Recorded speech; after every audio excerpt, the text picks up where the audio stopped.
რამაზნის დაწყებამდე 2 დღე დარჩა.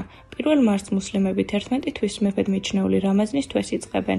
ამ თვეში მორწმუნეები განსაკუთრებულ სულიერ გზას გადიან. ისინი შაბათიდან საჰურზე, ანუ ღამის ჭამაზე დგებიან და მზის ჩასვლამდე მარხულობენ, რითაც შინაგან გაწმენდასა და რწმენის გაძლიერებას ისახავენ მიზნად.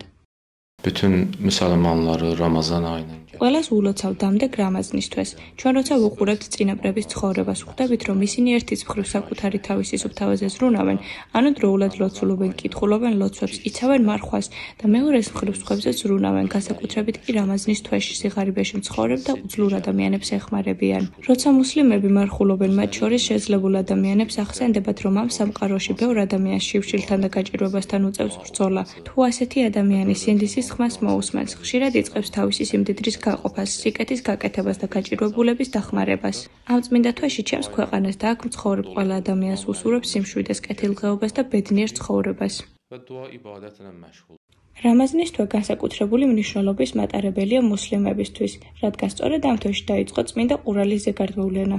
ამ პერიოდში მორწმუნეები ფიქარსა და ზექართს, შემოწირულობებს გასცემენ, რათა გაჭირვებულებს დახმარება გაუწიონ.